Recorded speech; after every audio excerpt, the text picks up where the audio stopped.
Hey, it's Cody. I'm here to show you my books and decks that I'm going to be working with for the month of July. Sorry the lighting in here is weird. The sun's kind of coming in the window here, so my apologies if it makes things weird.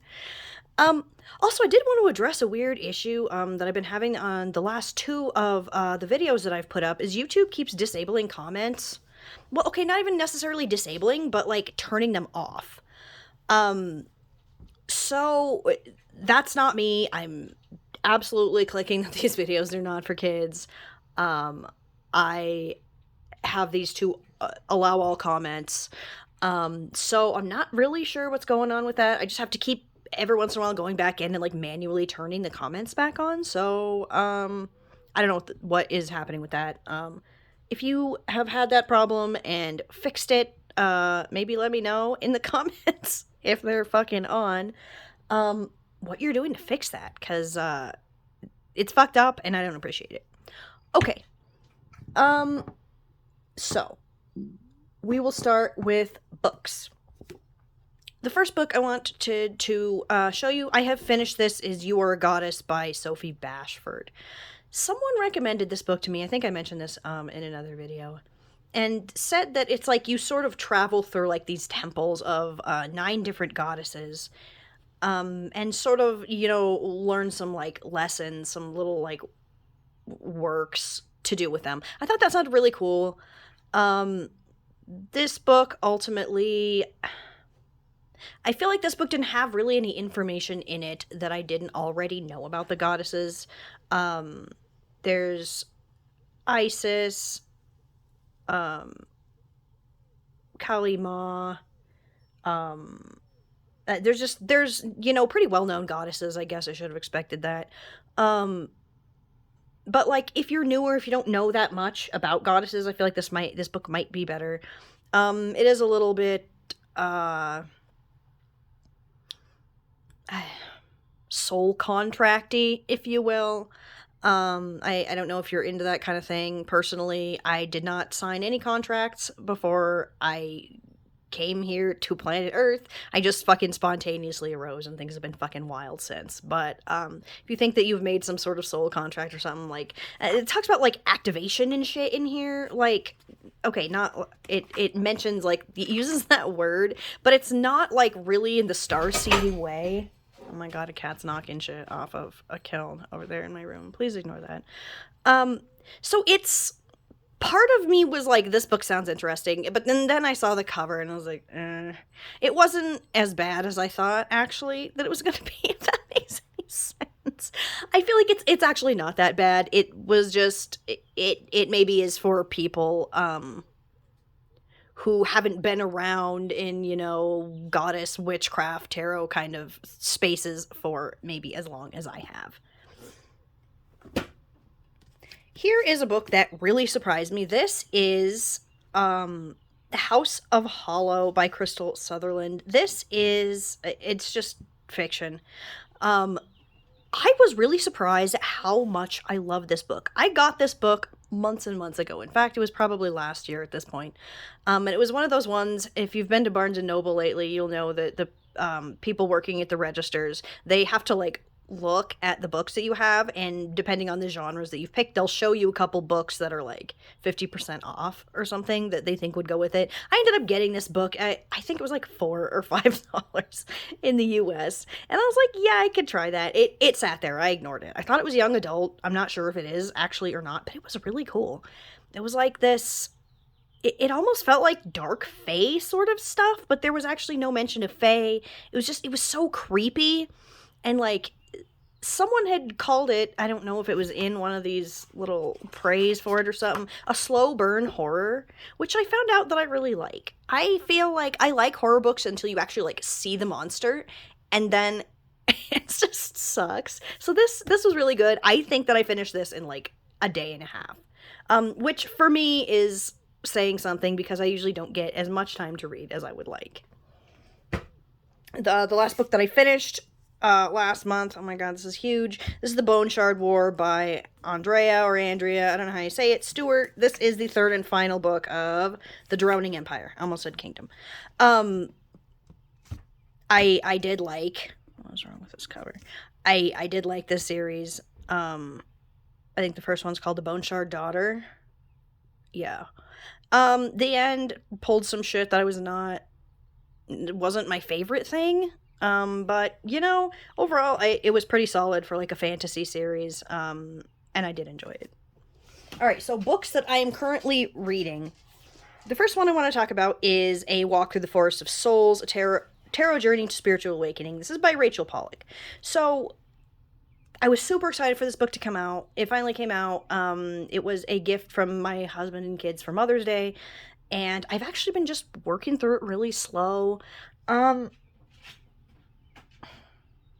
son is in like a summer baseball program, so this is the book I tend to take with me and just read a little bit. But the chapters are getting a little more like complex. Like I have to be able to split my attention to make sure I'm not getting hit by like baseballs.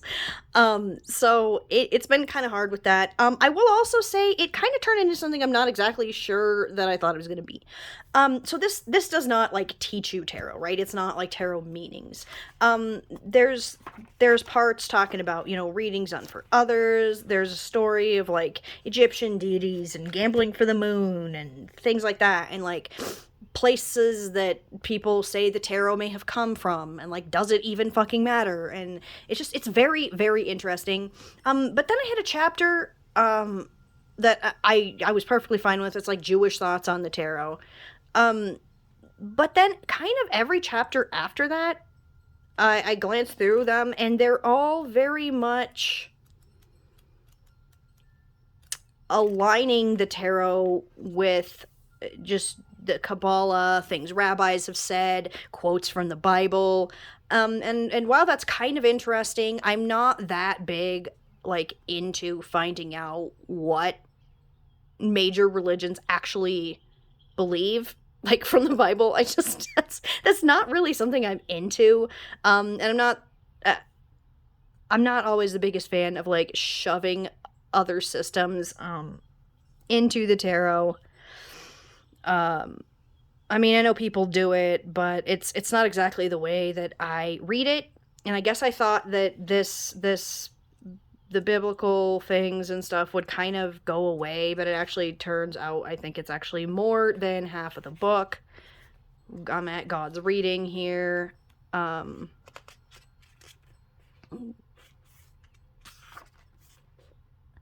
Some more Kabbalist and dream thoughts on tarot. It's not necessary. It's not what I thought it was going to be. So I am just kind of slowly chilling my way through this book. Okay, the other things, these two are the fiction books that I'll just go through really quick. All right, so this is A Darker Shade of Magic by V.E. Schwab. I have read this book like fucking 20 times before.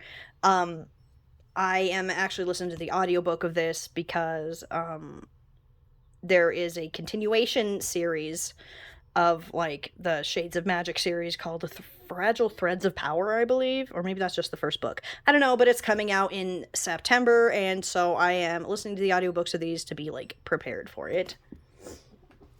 And then the last one is kind of a similar thing. This is The Mask of Mirrors by M.A. Carrick. This is the first book in the Rook and Rose trilogy, and the last one of these is going to be out in August, so I'm reading these to be ready for the last one of these too. So even after I finish this humongous 600-something chunk of a book, I'm just going to be reading the second one, so...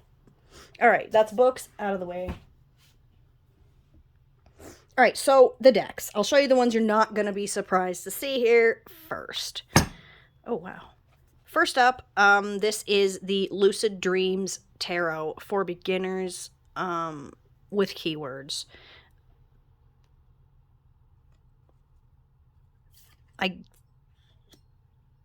I filmed a video, like a little walkthrough sort of this deck. I will actually be posting this one first. So I got this one through this little thing called a Love and Relove initiative on the Saint Soleil website. I'll stick a link to it down in the description box so you can check it out. But they're basically maybe seconds decks, sort of, that you can get for a lot cheaper than the current edition. So 4th edition is in pre-order right now, but I got the 3rd edition. I don't see any typos. There was no damage to anything, so I'm really happy with this. Yeah, it's a beginner's tarot, but like maybe I don't know what the fuck I'm doing anyway. So I have really been like into this deck. It's I wish that they would come out with a version that was like just the photos, you know, and maybe I'm fine with like the symbols over here. But I kind of wish that there were some where the actual illustrations were larger and not necessarily having 500 keywords on all of them. But that's okay. It's not the end of the world. I just think this is a really interesting deck. It's going really well with the next deck that I'm going to show you. There's, I don't know if you can see it, the lighting in here is being a fucker. Yeah, you can see the gilding. There's gilding on each card, so I say gilding, like the gold foil, whatever the fuck it's called, right? I don't know, since making contact with Aphrodite, like, I think it was last month, just, my practice has gotten really weird. In a way, I've done deity work, I've done spirit work, but I've never really felt like one was literally always there the same way I have with this. And that's just, Aphrodite is such a weird deity for me. I don't feel like anything that she like represents is anything that I'm like searching for. So it's really weird. I feel like this, I didn't get this that long ago. I'm working with it a little bit, and then I think I'll do like a little dedication to like Aphrodite communication with it. Because I just feel like it has that vibe. Oops. Animals, that would piss me off. Alright, the next deck is, my last video was a little walkthrough of it. This is the Love Oracle of Eden. I want to get this card so that you can really see it, but the gloss and like the sun make it impossible. So if you think that this deck, it looks as beautiful as I do, then please go ahead and watch my walkthrough of it, because I go through all of the cards and some of the meanings and things, stuff from the guidebook. I fucking love this deck. It works so perfectly with that Lucid Dreams Tarot. It's just, I wish I'd known this deck existed sooner. That's what. So I am using this. I have like a little Aphrodite corner of my altar that I have dedicated to her. So this is what I had been doing, was drawing a card from Rebecca Campbell's the Rose Oracle, I think, for it, but it didn't have the feeling to it that I'm getting from Aphrodite as she's appearing to me. This one is much more in line with the energy that I'm getting. So I don't know, man. She very clearly identified herself as Aphrodite, but I feel like what I'm getting is not what other people are, because I don't know, man. I see other people working with her, and it looks really different. It has a very different feel. So I don't really know, man. But I'm obsessed with this deck. Like, I have taken this deck everywhere with me, and I just like look at it. Like, I'm having a time with this deck, like a good time, like such a good time. I fucking love this. So yeah, I will still be working with this. I mean, this might end up being like a deck that kind of stays on my altar always, maybe, because I mean, unless there comes a time where, like, you know, I feel like I'm no longer working with Aphrodite or whatever. This one I've sort of already like attached to her, so yeah. Put this one to the side. All right. Shit. Sorry, my shit's all tangled up. This is probably not going to be exciting to see, because it's the same old shit that I'm always using, and, well, not always, but this is Tarot of the Hidden Realms, which, if I ever put it away for a little bit, it always ends up coming back out. Like, that's that's just how this deck is for me. I am really excited because Julia Jeffries, the artist for this deck, is also, I don't know if she's like the creator too. I don't know. But she is working on another tarot deck. I believe it's called the Witch Sisters, and it comes out in December. So I'm pants-shittingly excited for that one. Just the natureiness of this one. Like, this is very much fall. I mean, so is that one, but something about this deck just works so well to me in every season. Like, I feel like there are cards that represent each one. Maybe not winter so much, but yeah, this is kind of one of my, like, core decks, if that makes sense. All right, next up, we have the Brady Tarot. A very fucking cool box. This is the second edition. I did have the first edition, and now I have the second. Every summer, Jesus.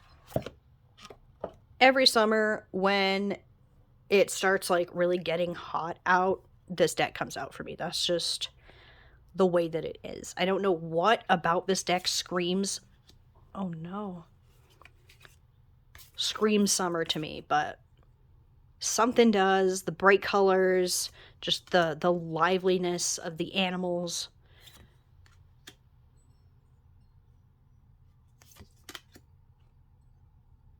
This is just always something that I pull out. In summer, I did my summer solstice reading with this deck, like I usually do. And my love for this deck knows no bounds. It's in the fall. I usually can use this deck for a while in the fall too. But then as it really starts cooling down, like, it stays hot here in the fall where I live for a while, but when it really starts cooling down, like, it just kind of, I don't know, it almost has like this radiance that it has in, like, the harsh sunlight. And as soon as the skies, you know, start getting gray and stuff, it just, something about it kind of, like, turns off. If that makes any sense at all. I don't mean to sound, like, insane, but so I'm always really excited when this deck, you know, has come back to life, and it's always a very sad time for me when it's time to put her away. There's also the creator of this deck, Emmy Brady, is working on an oracle deck to go with this, and I forgot what it's called. Point is, I feel like I'm just, this coming month is me waiting for a lot of stuff, huh? I'm just like, books are coming out, decks are coming out, like, the oracle deck for this is, like, in production. It's not anywhere close to being finished, I don't think, so I won't be getting wild about that. Alright, the last deck that I've really been into, I've had this deck for a while, I've worked with it a little bit, but I just really been feeling it lately, is the Anatomy of a Witch Oracle by Laura Tempest Zakroff. So, alright, she's the author, or they, maybe? Fuck, I don't remember the proper pronouns. This is the same author as the Weave the Liminal book, right? Yeah, there's one more deck that I also have, and it's like Liminal Spaces or something, which I have worked with, but there's something about this one. I need to get the book for this, like something about witch body and stuff. I don't know. I need to get it because the guidebook for this is just fascinating.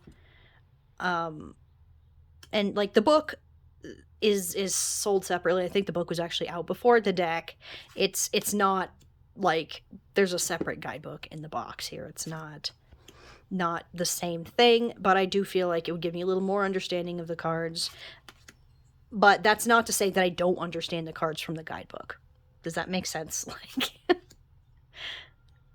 so these cards are beautiful. They're so summery to me.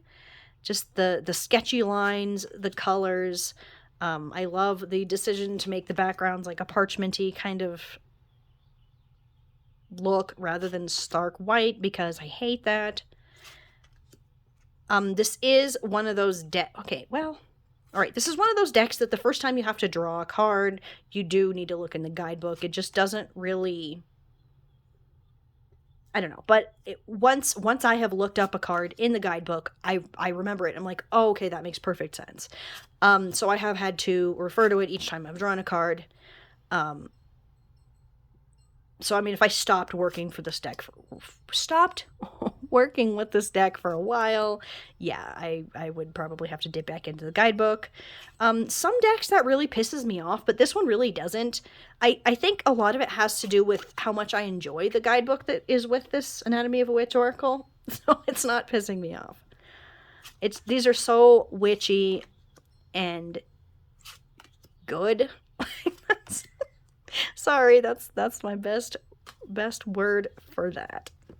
So this one I've been drawing kind of as like clarification. I have been using it with the Brady Tarot. Like stylistically, they don't exactly go together, but there's something very like vital about them, and that speaks. They speak to each other through that. So these were my books and decks I'm going to be working with in July. I was kind of hoping I would have the Moonchild Tarot, the Shadow Edition from Danielle Noel, like over the summer. I don't know. I saw something saying that we were supposed to hear something or like get an email or something before the summer solstice, but I still have not heard anything. So, also, if the comments are in an open state and you know anything about that, I really appreciate that, because I feel like dates keep getting pushed back. I have not received any actual confirmation since I pre-ordered in like February or March or whatever, and I think that's kind of weird. Like, not that I think Danielle Noel is fucking around. I just sometimes I feel like I don't know how to fill out information or something. Like maybe I put the right email address or something, even though my phone like saved it, but oh, what am I doing? Because yeah, I've received no correspondence, but the money did come out of my bank account, so I'm like, what the fuck? Also, I'm impatient, so like, yeah. If you've heard anything, let me know. Because I haven't, and I want that shit to show up, right? This was my summer of working with the Divine Feminine, and I was really hoping to like at least know when I was going to be getting that, but anyway. Thanks for watching, bye.